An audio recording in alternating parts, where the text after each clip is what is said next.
معزز علماء ملت اسلامیہ، نوجوان ساتھیوں، بزرگوں اور دوستوں، عزیز بچوں، السلام علیکم ورحمۃ اللہ وبرکاتہ۔ وعلیکم السلام ورحمۃ اللہ وبرکاتہ۔ الحمد للہ رب العالمین، والصلاة والسلام على سید الانبیاء والمرسلین وعلى آلہ الطیبین الطاہرین وأصحابہ الہادین المہدیین، اما بعد، فاعوذ باللہ من الشیطان الرجیم، بسم اللہ الرحمن الرحیم۔ ان الذين آمنوا وعملوا الصالحات سيجعل لهم الرحمن ودا۔ آمنت بالله صدق الله مولانا العظيم وصدق رسوله النبي الأمين المكين الكريم، ونحن على ذلك لمن الشاهدين والشاكرين، والحمد لله رب العالمين۔ کچھ کہنے اور سننے سے پیشتر آئیے ہم اور آپ مل کر انتہائی خلوص و محبت اور احترام و عقیدت کے ساتھ گنبد خضرا میں آرام فرمانے والے آقا و مولا مدنی تاجدار، دونوں عالم کے مالک و مختار، سید ابرار و اخیار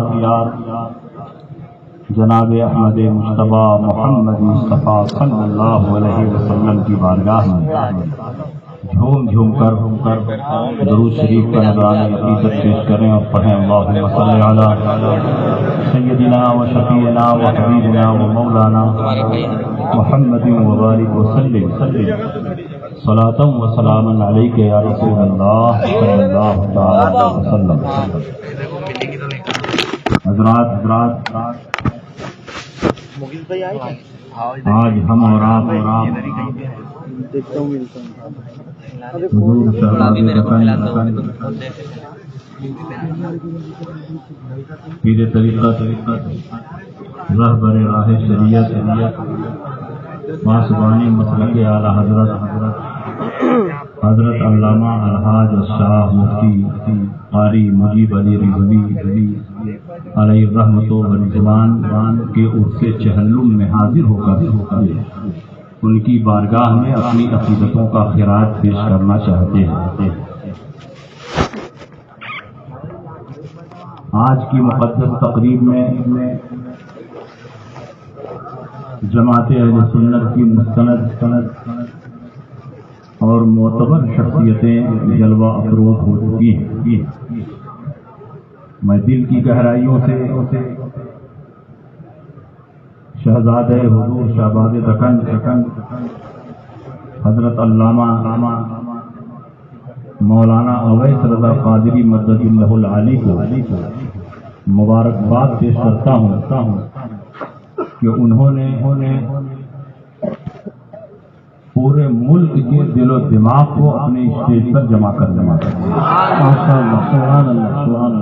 ہمارے اکابر، ہمارے مشائخ حضور شہباز رکن کی خدمات کو دیکھتے ہوئے اس عرص مقدس میں حاضر ہو رہے ہیں۔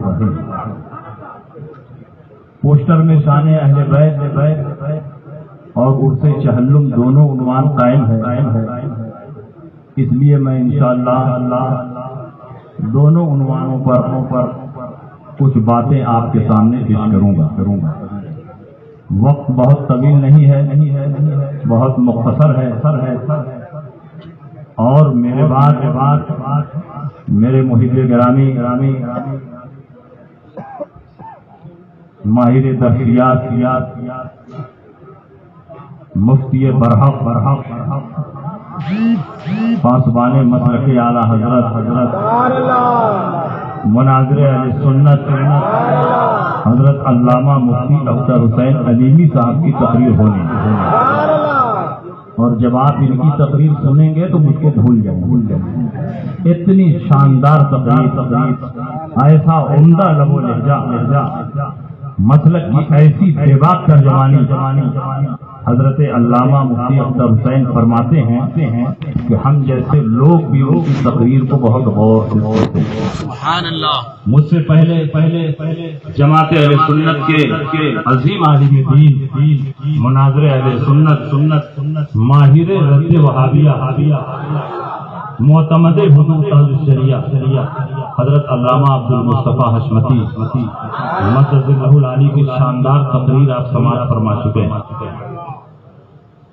الحمدللہ اس اجلاس میں حضور محدث کبیر سلطان الاساتذہ رئیس المناظرین عمدۃ المحققین حضرت علامہ ضیاء المصطفیٰ صاحب قادری مدد اللہ العالی بھی کچھ ہی دیر کے بعد تشریف لانے والا ہے.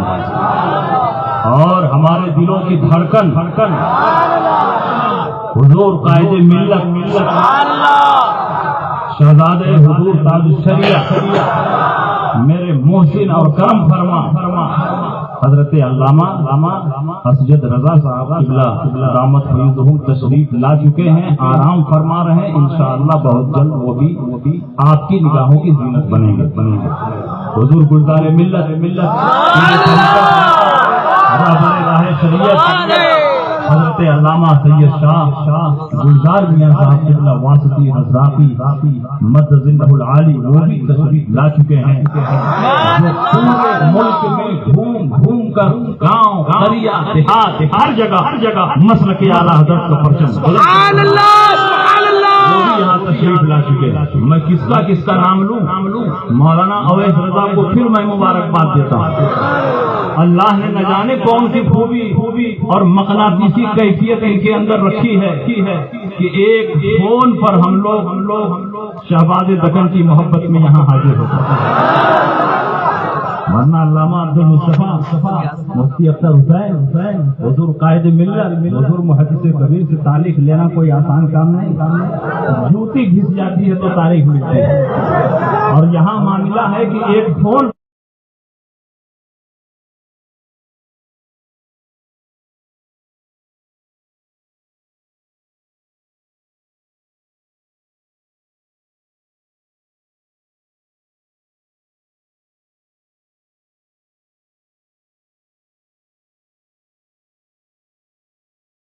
تاریخ کی اطلاع دے دی. انشاءاللہ ہم لوگ اس خادم مسلک اعلیٰ حضرت کے عرس چہلم میں ضرور حاضری دیں گے جس نے اپنی زندگی کے ایک لمحہ مسلک اعلیٰ حضرت کی خدمت کا صرف کیا.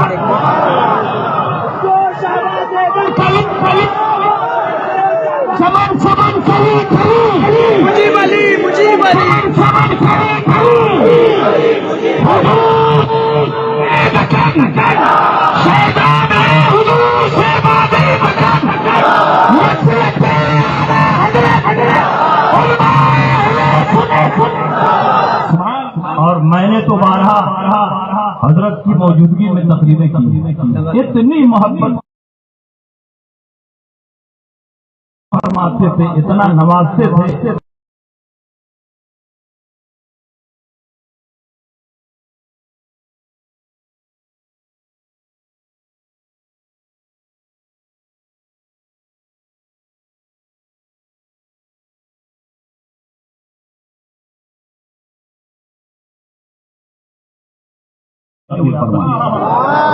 اور الحمدللہ میں نے صرف 6-7 آیات جہاد کو پڑھ کر تفسیروں کی روشنی میں شان نزول کی روشنی میں اس کا صحیح مطلب لوگوں کے سامنے بیان کیا. اور حضور شہباز دکن اس قدر مسرور ہوئے کہ آپ نے فرمایا کہ میں چاہتا ہوں کہ عید کے بعد ایک اور جلسہ ہو جس میں آپ 26 آیات جہاد کو پڑھ کر اس کی صحیح ترجمانی کریں. قوم کے دلوں میں جو بدگمانی پیدا کی جا رہی ہے اس کا اظہار ہو. مگر جو اللہ کو منظور تھا وہ ہوا. حضور شہباز دکن کے پاؤں کا جب حادثہ پیش آیا تو اس موقع سے میں حیدرآباد کے ایک دوسرے پروگرام میں آیا ہوا. ہمیں اطلاع ملی واقعی ہماری طبیعت بے چین اور بےقرار ہو گئی. میں نے فوراً مقبول بھائی سے کہا کہ حضرت سے رابطہ کیجیے کب ملاقات ہو سکتی ہے. حضرت سے رابطہ ہوا. حضرت نے فرمایا کہ میں اس وقت ایک پروگرام میں آیا ہوا ہوں، 12 بجے رات تک میری واپسی ہوگی، تو تقریر کر کے ایئرپورٹ جاتے ہوئے میرے یہاں تشریف لائیں تو ملاقات الحمدللہ حضرت کے در دولت پر حاضر ہوا، حضرت کے حجرے میں حاضر ہوا اور میں نے اپنے غم اور افسوس کا اظہار کیا، مگر میں نے دیکھا کہ اس مرد مجاہد کے عزم و استقلال میں کوئی کمی نہیں ہوئی ہے، لیکن حوصلہ بلند ہے۔ ایسا لگتا ہے کہ حضرت مفتی مجیب علی رضوی کے دل و دماغ میں آج بھی اتنی طاقت و قوت ہے کہ اگر باطل بات کے سامنے آئے تو چکنا چور ہو جائے گا، لیکن آگے کی استقامت میں کوئی لوزش نہیں آئے گا۔ فیضان حضور مفتی اعظم، فیضان حضور مفتی اعظم، حضور مفتی اعظم، حضور شہباز مکن، خاندان اعلیٰ حضرت حضور تاج الشریعہ، قائد ملت خلیفہ حفاظ الشریعہ۔ اور یاد رکھو حیدرآباد کی سرزمین پر بڑے بڑے علماء آئے اور چلے گئے، مگر اعلیٰ حضرت نے حیدرآباد کی سنیت کی نمائندگی کے لیے جس شخصیت کا انتخاب فرمایا تھا وہ حضرت مفتی مجیب علی رضوی۔ طوفان آیا، باطل سے ٹکرانے کا حوصلہ اور عزم و ارادہ لے کر حضرت مفتی مجیب علی رضوی صاحب نے اس سرزمین پر قدم رکھا، تمام طوفانوں سے ٹکرا گئے، لیکن آپ کے پائے استقامت میں لغزش نہیں آئی، ایک تو نہیں ہزاروں گمراہوں کو راہ ہدایت سے لگا دیا، ہزاروں بدعقیدہ آپ کے دامن میں پناہ گزین ہو گئے اور بے شمار انسانوں کو صلح کلیت کے دلدل سے نکال کر مسلک اعلیٰ حضرت کے اجالے میں لا کر وطن کی سرزمین پر اس شخصیت نے جو عظیم کارنامہ انجام دیا ہے، صبح قیامت تک اسے فراموش نہیں کیا جائے۔ اور الحمدللہ آج ارے یار زیادہ نعرہ مت لگا، چپ رہو۔ آج بہت سے لوگ مصلحت کے شکار ہو جاتے ہیں، فلاں جلسے میں گڑبڑ آدمی آ رہا ہے، اگر نہیں جاؤں گا تو ایک لفافہ کم ہو جائے گا، فلاں جلسے میں نیتا آ رہے ہیں، میں بھی مدعو ہوں، نہیں جاؤں گا تو نقصان ہو جائے، لیکن خدا کی قسم بلا مبالغہ حضور شہباز دکن کے سامنے سینکڑوں ایسے مواقع آئے اور لوگوں نے آپ کو چاہت و محبت کے ساتھ دعوت دی اور عین وقت پر آپ کو اطلاع ملی کہ فلاں اس جلسے میں شریک ہو رہا، فلاں وہابی اس جلسے میں آ رہا ہے، فلاں نیتا جو وہابیت نماز ہے وہ اس جلسے میں شریک ہو رہا ہے۔ حضور شہباز دکن نے لفافہ نہیں دیکھا، مسلک اعلیٰ حضرت پر نظر رکھی اور آپ نے خدا کے دہائی اعلان کیا کہ مجھے نہیں مال و دولت قرآن کر سکتا ہے، لیکن مسلک اعلیٰ حضرت کے ساتھ کوئی سمجھوتا نہیں کر سکتا۔ آپ نے صاف لفظوں میں کہہ دیا میں اس جلسے میں شریک نہیں ہو سکتا، اور مجھے امید نہیں یقین ہے کہ حضرت مولانا اویس رضا صاحب بھی حضور شہباز دکن کے مشن اور ان کے مزاج کو لے کر آگے بڑھیں گے۔ آندھی آئے، طوفان آئے، مگر یہ ٹکرائیں گے اور اعلیٰ حضرت کے خلاف کسی بدعقیدہ اور صلح کلی سے سمجھوتا نہیں کریں گے۔ اگر حضور شہباز دکن نے اس سرزمین پر کام نہ کیا ہوتا تو سنیوں کو صحیح العقیدہ امام اس سرزمین پر کہاں سے ملتا؟ حضور شہباز دکن نے علم کا یہ پاور ہاؤس لگا کر مسلک اعلیٰ حضرت کا یہ عظیم الشان قلعہ تعمیر فرما کر اور علماء اور فضلاء کی نورانی ٹیمیں پیدا کر کے حیدرآباد کی سرزمین پر سنی مسلمانوں کے نماز کی حفاظت کا ایک ایسا عظیم الشان انتظام فرما دیا ہے کہ اس کا ثواب حضور شہباز دکن کی روح کو قیامت تک پہنچتا رہے گا اور آپ کے درجات میں بلندی ہوتی رہے۔ پوری مضبوطی کے ساتھ اس ادارے کے ساتھ جڑے رہے. آج ابھی ہم اور مفتی اختر صاحب آ رہے تھے. میں نے کہا پہلے فاتحہ پڑھ لیا جائے, بعد میں موقع ملے نہ ملے. خدا کی قسم روضہ اقدس پر حاضری ہوئی, کیا نور چمک رہا تھا, کیا روشنی تھی, کیا نورانیت تھی. مسلک اعلیٰ حضرت کا جو سچا خادم ہوتا ہے فرشتے اس پر رحمتیں برساتے ہیں اور اللہ کی بارگاہ سے اس پر نور کی برسات ہوتی ہے اور آنے والا اس کی نورانیت میں اور اس کی روحانیت میں نہاتا ہوا نظر. سبحان اللہ. یہ تو پہلا عرص ہے. 10-20 سال کے بعد آپ دیکھیں گے کہ یہاں میلہ لگے, لیکن عورتوں کو مت آنے دیجیے گا. بہت عظیم الشان میلہ لگنے والا پورے حیدرآباد کے اور قرب و جوار کے سنی صحیح عقیدہ مسلمان اس مرد مجاہد کے عرس میں شرکت کریں گے.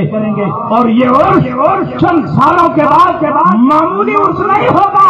اس علاقے کا ایسا عرس ہوگا کہ جب آپ اس عرس میں شرکت کریں گے تو محسوس ہوگا کہ شہزاد زمان کے عرس میں نہیں بلکہ ہم جامعۃ الرضا کی اسٹیج پر موجود.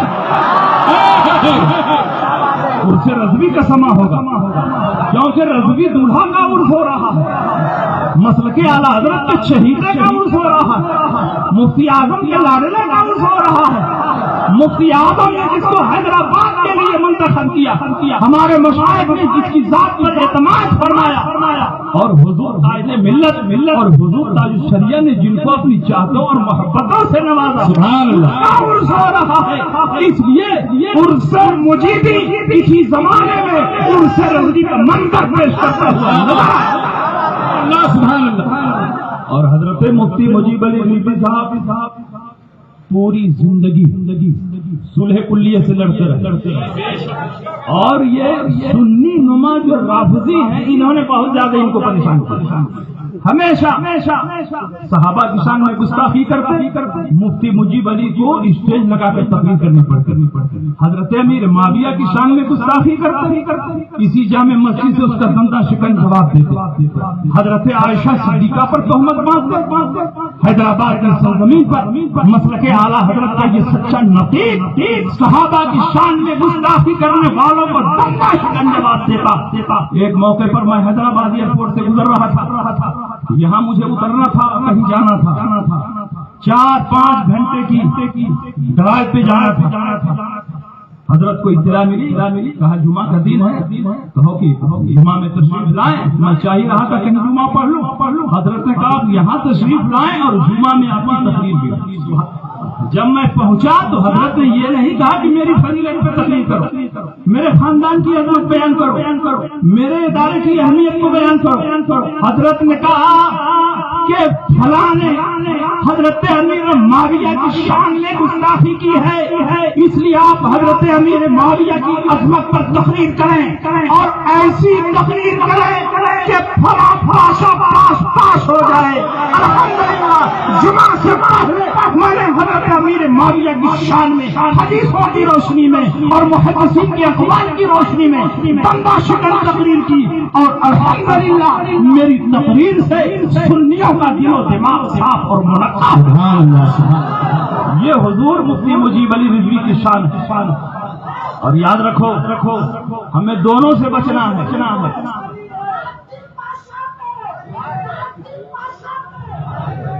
ہمیں دونوں سے بچنا. آج کل حب علی اور حب اہل بیت کے چور دروازے سے رافضیت اہل سنت میں گھس رہی.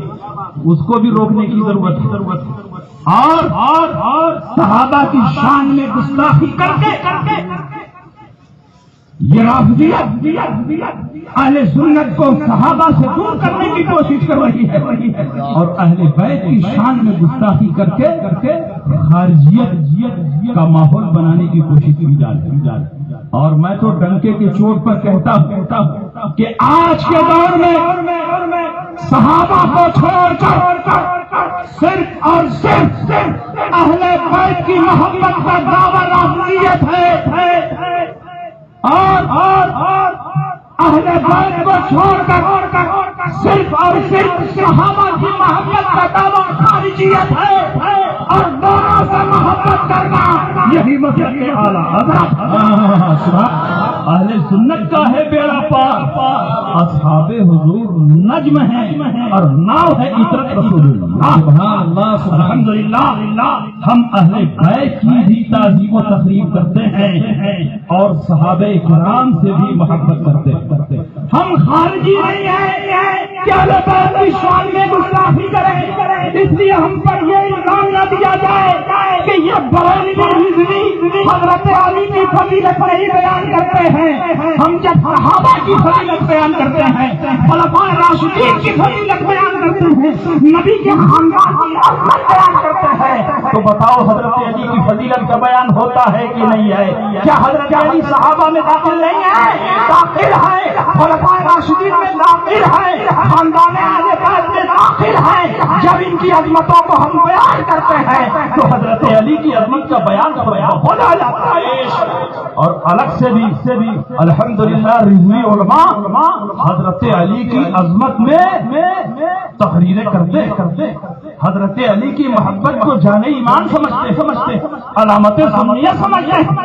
ہم وہابی نہیں ہیں، ہم وہابی نہیں ہیں، خارجی نہیں ہیں کہ یزید کو جنتی ثابت کریں۔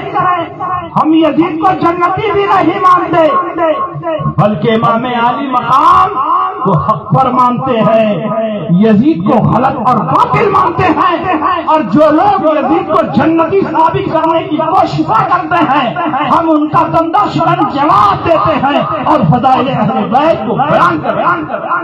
آج یہ فرقہ بڑی تیزی سے لوگوں کے دل و دماغ میں یہ بات ڈال رہا ہے کہ یزید کو برا بلا نہیں کہنا چاہیے، اس لیے کہ یزید جنتی ہے، اور یزید کو جنتی ثابت کرنے کے لیے بخاری شریف کی ایک حدیث بھی پیش کی جاتی۔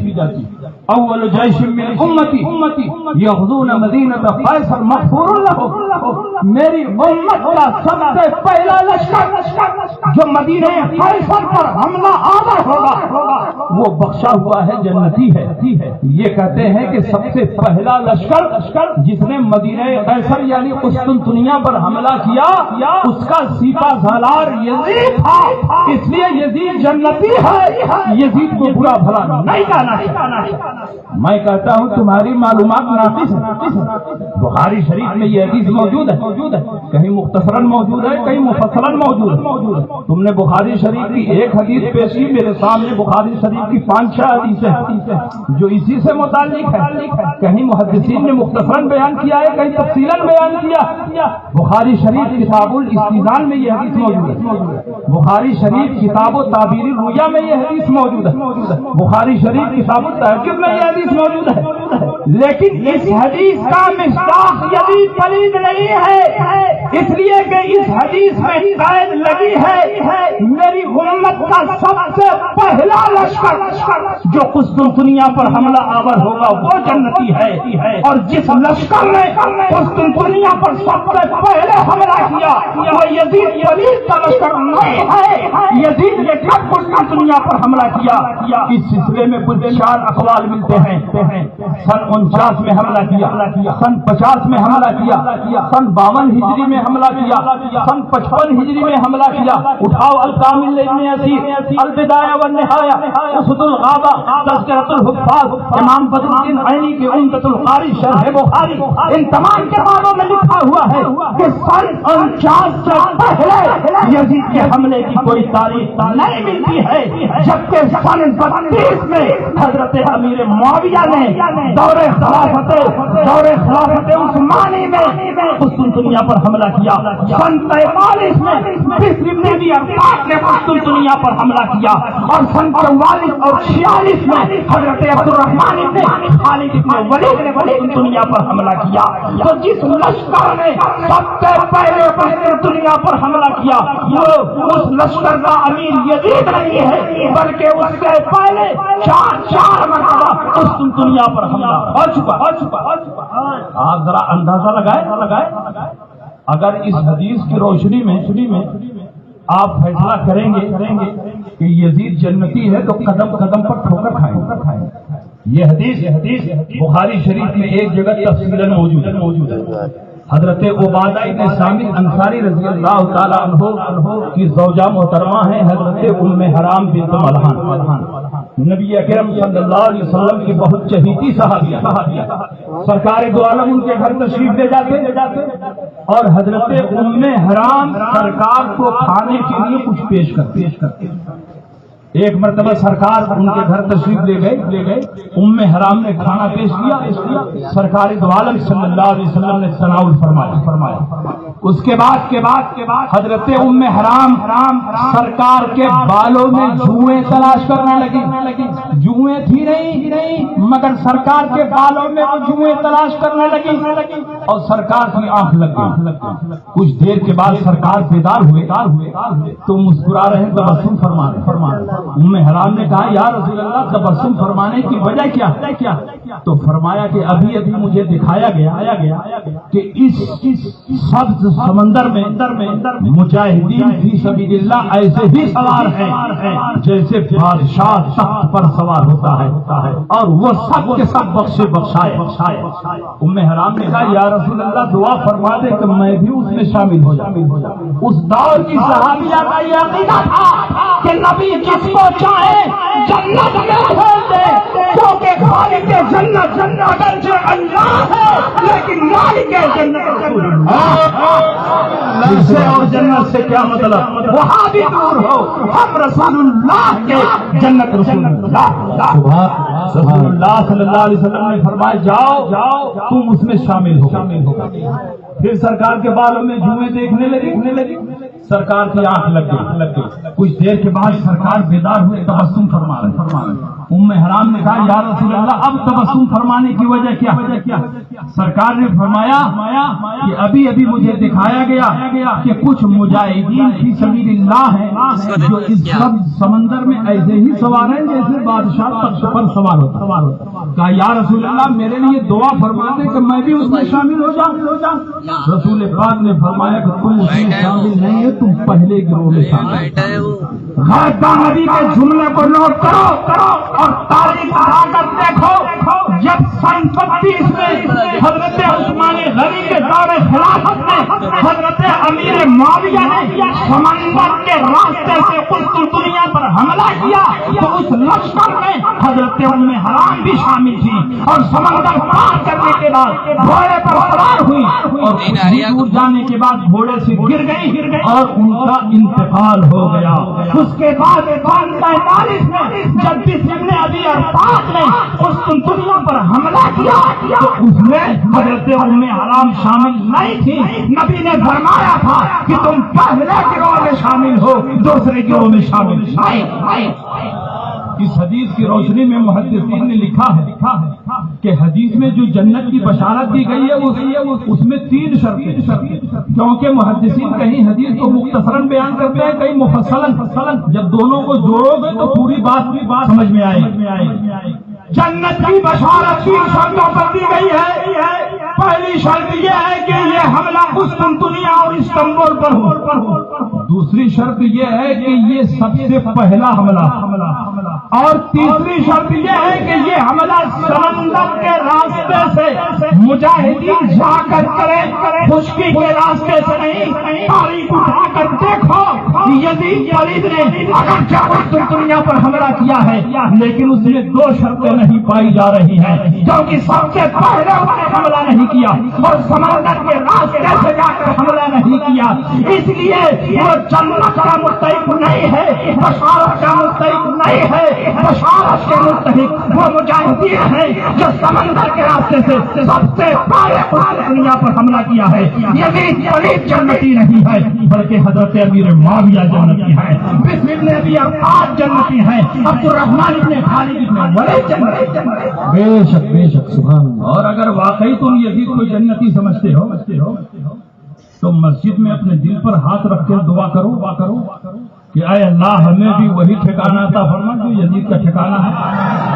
کوئی وہابی یہ دعا کرنے کے لیے تیار نہیں ہے یزید کو جنتی کہہ رہے ہیں، لیکن ان سے کہو کہ تم دعا مانگو، اے اللہ تو ہمیں وہی ٹھکانا عطا فرما جو یزید کا ٹھکانا ہے۔ پوری دنیا وہابیت گونگی اور بہری ہو جائے گی، لیکن یہ دعا نہیں مان سکتی ہے، اور ہم حسینی الحمدللہ مکمل فرض صبر کے ساتھ رب کی بارگاہ میں دعا کرتے ہیں، اے اللہ ہمیں وہی ٹھکانا عطا فرما جو حسین کا ٹھکانا ہے، کیونکہ ہم جانتے ہیں حسین جنتی ہے۔ رسول پاک نے فرمایا ہے المرء مع من احب، آدمی کا حشر اسی کے ساتھ ہوگا جس سے دنیا میں محبت کیا ہے۔ ہم نے حسین سے محبت کی ہے تو ہمارا حشر حسین کے ساتھ ہوگا، اور تم نے یزید سے محبت کی ہے تو تمہارا حشر یزید کے ساتھ۔ نعرہ تکبیر، ذکر شہداء کربلا، عظمت حضرت فتح الفاسدین، عظمت امیر معاویہ، لکھ لکھ اعلیٰ حضرت۔ اور یاد رکھو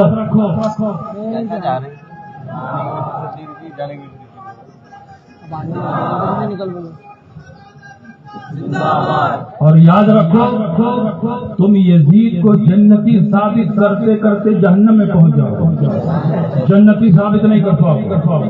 اور ہمیں یہ مشقت اٹھانے کی ضرورت نہیں ہے کہ ہم حسین کو جنتی ثابت کریں، کیونکہ ان کا جنتی ہونا تو آفتاب و مہتاب سے بھی زیادہ روشن ہے۔ بے شک ایک تو نہیں درجنوں حدیث رسول پاک نے ان کے جنتی ہونے کی بشارت دی ہے۔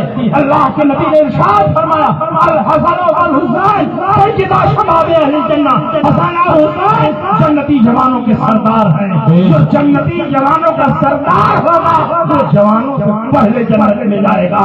اللہ کے نبی نے ارشاد فرمایا الحسن والحسین ہما ریحانی من الدنیا فانا اشمہما، حسن اور حسین میرے دنیاوی پھول ہیں اور میں ان کو سونگھا کرتا ہوں۔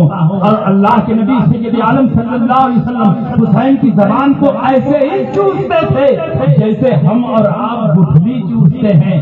یمتص لعاب حسین کما یمتص الرجل امرا، جیسے آدمی گٹھلی چوستا ہے ویسے رسول پاک حسین کی زبان کو چوستے تھے۔ تم کیا سمجھتے ہو جس زبان کو رسول پاک نے ٹچ فرمایا ہو وہ زبان جہنم میں نہیں جا سکتی ہے، بلکہ وہ زبان جنت میں جائے گی، اور جس کے منہ میں وہ زبان ہے وہ ذات بھی الحمدللہ جنت میں جائے گی۔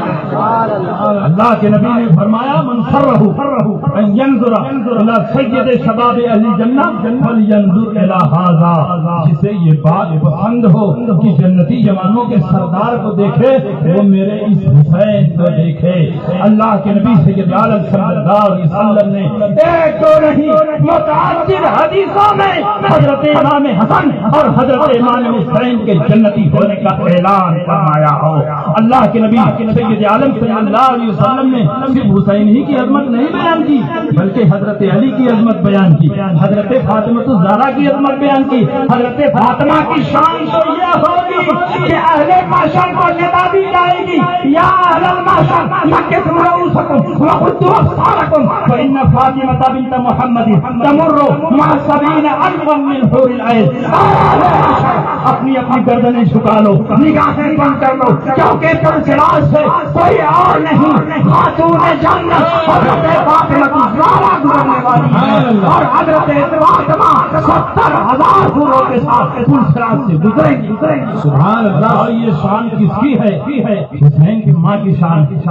حضرت علی کی شان دیکھو، حضرت امام حسین کی شان دیکھو، امام حسن کی شان دیکھو، اہل بیت کی شان دیکھو۔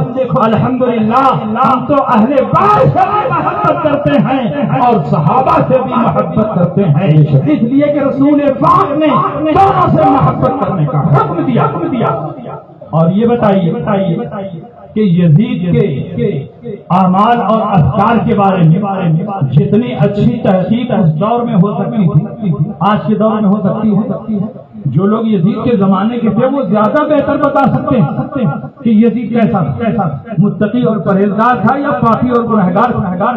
شیخ عبدالحق محدث دہلوی نے ایک روایت نقل فرمائی کہ سن 62 ہجری میں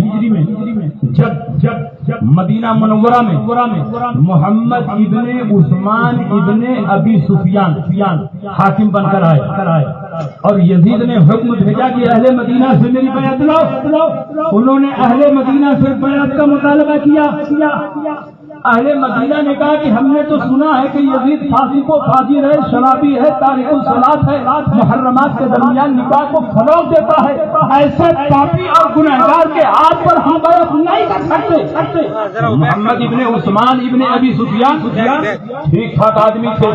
انہوں نے کہا ٹھیک ہے ہم آپ لوگوں کی ایک جماعت بھیجتے ہیں. یہ جماعت جائے اور خود جا کر وہاں تحقیق کرے، اپنی آنکھوں سے یزید کے احوال کو دیکھے. اگر واقعہ ایسا ہے جیسا بیان کیا جا رہا ہے تو ہم آپ سے بیعت پر جبر نہیں کریں گے. مدینہ منورہ سے ایک جماعت دمشق پہنچی. اس جماعت نے یزید کے تمام افعال کو اور اس کے برے کارناموں کو اور برے اعمال کو اپنی آنکھوں سے دیکھا. اور اس کے بعد جب یہ لوگ مدینہ منورہ میں آئے تو انہوں نے ببا کے تو کہا یزید فاسق و فاجر ہے، یزید شرابی اور پاپی ہے، یزید تارک الصلاۃ ہے، یزید کتا بازی کرتا ہے، یزید محرمات کے درمیان نکاح کو فروغ دیتا ہے. اس لیے یزید اس لائق ہے کہ اس خلافت کی گدی پر بیٹھایا جائے جس کی بنیاد منہاج نبوت پر قائم کی گئی. انہوں نے یزید کی بیعت سے روک دیا. اس کے بعد بہت سے لوگوں نے یزید کی بیعت توڑ دی اور اس گروہ میں وقت میں حضرت ابن منذر بھی شامل. انہوں نے کھڑے ہو کر کہا خدا کی قسم اگرچہ یزید مجھ کو 1 لاکھ درہم دیتا ہے مگر میں اس کے درہم کو ٹھوکر مانتا ہوں. میں سچائی کے دامن کو نہیں چھوڑوں گا. میں یزید کی بیعت سے انکار کرتا ہوں. یزید جیسے فاسق و فاجر کے ہاتھ پر میں کبھی بیعت نہیں کر سکتا. اور اسی گروہ میں حضرت عبداللہ مخزومی بھی تھے. اہل مدینہ جمع ہوئے. ممبر پر عبداللہ مخزومی نے خطبہ دیا اور اس کے بعد یزید کے احوال بیان کیے اور کہا کہ خدا کی قسم یزید فاسق و فاجر ہے، شرابی ہے، تارک الصلاۃ ہے، قائم الصبر ہے. کوئی قابل نہیں ہے کہ اس کے ہاتھ پر بیعت کی جائے. اور اپنی پگڑی اتاری اور کہا میں یزید کی بیعت سے ایسے ہی دور ہوتا ہوں جیسے میری پگڑی میرے سر سے دور ہو رہی. اتنا کہنا تھا کہ مجمع میں جوش پیدا ہوا. کچھ لوگوں نے اپنی جوتی اتاری اور پھینکی اور کہا میں یزید کی بیعت سے ایسے ہی دور ہوتا ہوں جیسے میری جوتی دور ہو رہی ہے. کچھ لوگوں نے اپنی پگڑی اچھالی اور کہا میں یزید کی بیعت سے ایسے ہی دور ہو رہا ہوں جیسے میری پگڑی میرے سر سے دور ہو رہی ہے.